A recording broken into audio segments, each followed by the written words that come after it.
할렐루야, 복된 수요일 아침입니다. 우리 사람은 밥심으로 산다고 하죠. 밥이 보약이다. 밥은 먹었냐? 우리가 주고받는 인사 속에는 이 밥이 빠지질 않습니다. 특히 한국 사람에게 밥은 단지 한 끼 식사가 아닌 것 같습니다. 보릿고개의 기억 때문만은 아닐 거라고 생각하는데요. 김이 모락모락 나는 따뜻한 밥 한 그릇에는 사랑과 정이 담겨 있고 여럿이 둘러앉아 먹는 밥상에는 공동체의 끈끈함이 있습니다. 배불리 먹고 나서 흐뭇하게 짓는 미소에는 평화가 담겨 있습니다. 오늘 하루도 이 말씀 한 그릇, 주님의 은혜로 든든히 채우는 시간이 되시기를 바랍니다. 함께 나누실 말씀은 역대상 13장 1절에서 14절입니다. 다윗이 천부장과 백부장 곧 모든 지휘관과 더불어 의논하고 다윗이 이스라엘의 온 회중에게 이르되 만일 너희가 좋게 여기고 또 우리의 하나님 여호와께로 말미암았으면 우리가 이스라엘 온 땅에 남아있는 우리 형제와 또 초원이 딸린 성읍에 사는 제사장과 레위 사람에게 전령을 보내 그들을 우리에게로 모이게 하고 우리가 우리 하나님의 궤를 우리에게로 옮겨오자. 사울 때에는 우리가 궤 앞에서 묻지 아니하였느니라 하매 뭇 백성의 눈이 이 일을 좋게 여김으로 온 회중이 그대로 행하겠다 한지라. 이에 다윗이 애굽의 시올 시내에서부터 하맛 어귀까지 온 이스라엘을 불러 모으고 기럇 여야림에서부터 하나님의 궤를 메어 오고자 할세 다윗이 온 이스라엘을 거느리고 바알라 곧 유다에 속한 기럇 여야림에 올라가서 여호와 하나님의 궤를 메어 오려 하니 이는 여호와께서 두 그룹 사이에 계심으로 그러한 이름으로 일컬음을 받았더라.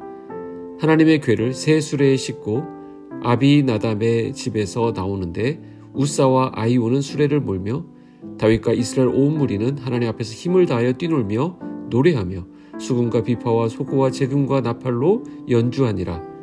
기돈의 타작마당에 이르러서는 소들이 뛰므로 우사가 손을 펴서 궤를 붙들었더니 우사가 손을 펴서 궤를 붙들므로 말미암아 여호와께서 진노하사 치심에 그가 거기 하나님 앞에서 죽으니라.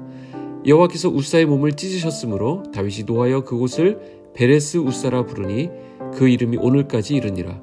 그날에 다윗이 하나님을 두려워하여 이르되 내가 어떻게 하나님의 궤를 내 곳으로 오게 하리요 하고 다윗이 궤를 옮겨 자기가 있는 다윗성으로 메어들이지 못하고 그 대신 가드 사람 오벳에돔의 집으로 메어가니라. 하나님의 궤가 오벳에돔의 집에서 그의 가족과 함께 석 달을 있으니라. 여호와께서 오벳에돔의 집과 그의 모든 소유에 복을 내리셨더라. 아멘. 오늘 본문에는 하나님 임재의 상징인 언약궤를 대하는 두 인물이 등장합니다. 한 사람은 심판을 받고요. 또 다른 한 사람은 복을 받습니다. 같은 궤 앞에서 어떻게 이렇게 다른 결과가 나올 수 있었을까요? 오늘 우리는 이 말씀을 통해 하나님의 임재 앞에서 우리가 취해야 할 자세를 함께 살펴보려고 합니다. 다윗은 왕이 된 후에 하나님의 언약궤를 예루살렘으로 옮기려 합니다. 하나님의 언약궤는 엘리 제사장 시절에 블레셋과의 전쟁터에 나갔다가 오히려 적군에게 빼앗김을 당했습니다. 그렇기 때문에 이처럼 법궤를 옮겨오는 것은 정당한 목적이었고 이 일에 모든 백성들 또한 기쁨으로 동참했습니다. 이 언약궤 운반 프로젝트를 위해서 새 수레를 특별 주문 제작합니다.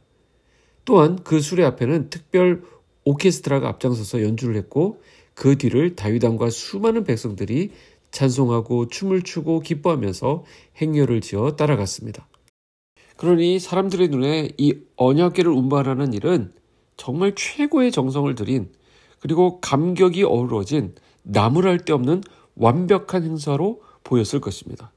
하지만 그처럼 최고조의 분위기가 올라오던 중에 실로 찬물을 끼얹는 듯한 뜻밖의 비극이 벌어졌습니다. 운반 중에 언약궤가 흔들리게 되자 우사가 손을 내밀어서 그것을 붙잡았고 하나님은 진노하심으로 그를 치셨다라고 말합니다.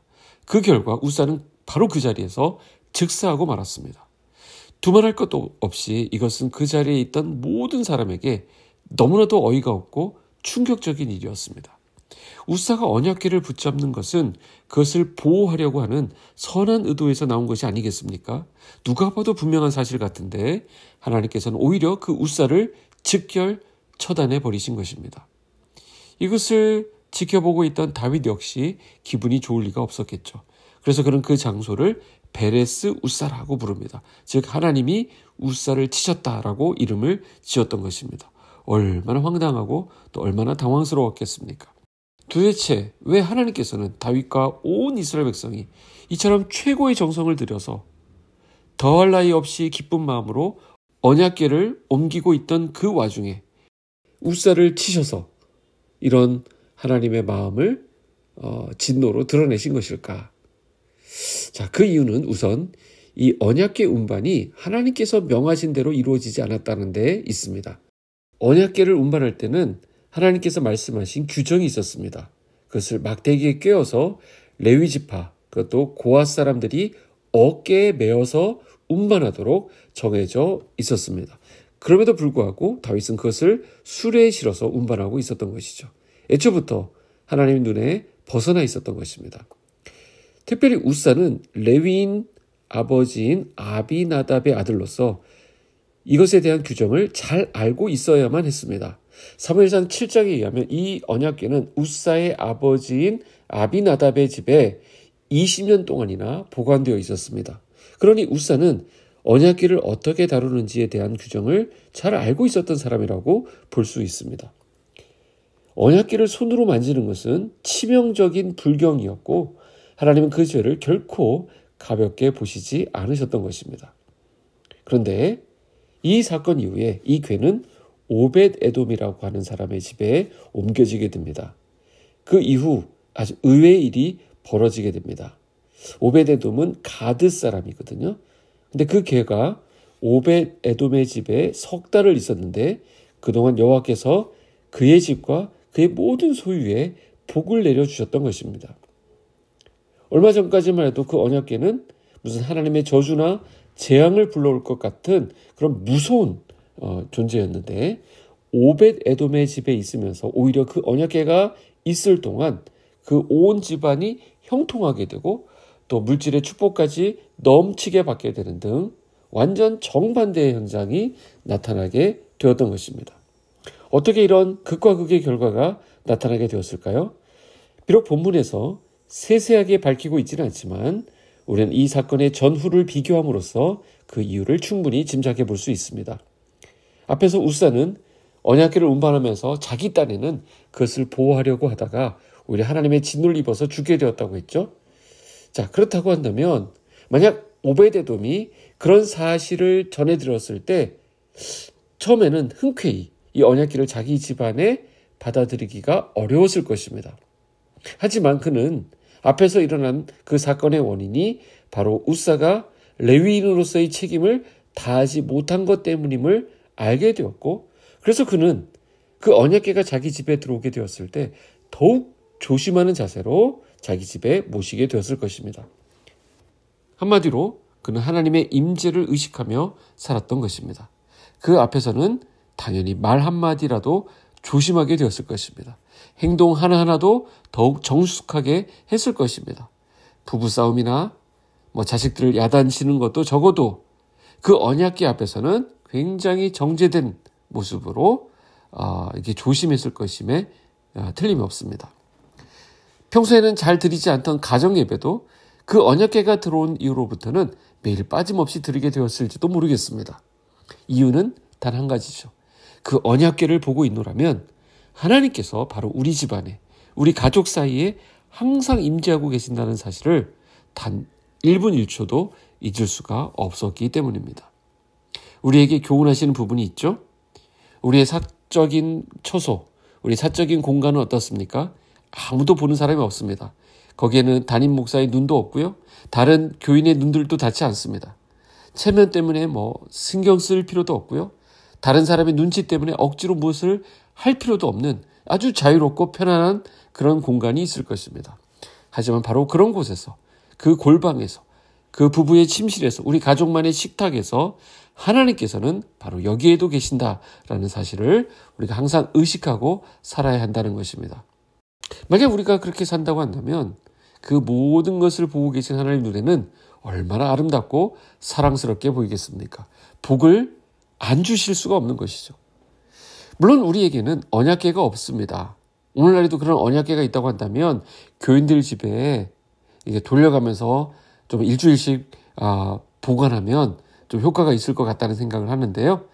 하나님께서는 우리 신약시대 성도들에게는 그런 언약궤를 남겨놓지 않으셨습니다. 하지만 그 대신에 하나님께서 무엇을 해놓으신 줄 아십니까?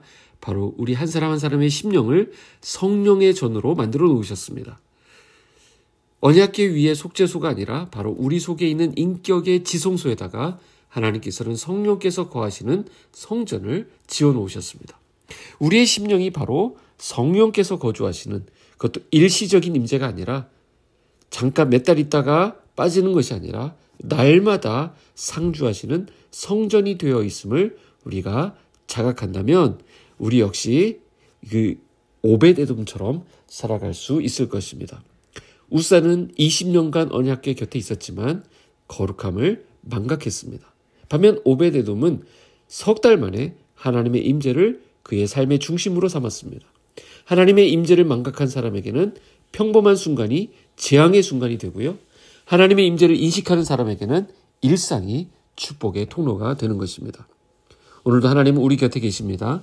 성령께서 우리 안에 거하시며 말씀하시고 감찰하시며 인도하십니다. 이 사실을 잊지 말고 가정에서든 교회에서든 직장에서든 하나님이 지금 여기 함께 하신다. 이 마음으로 살아가는 우리 복된 성도님들 되시기를 축복합니다. 기도하겠습니다.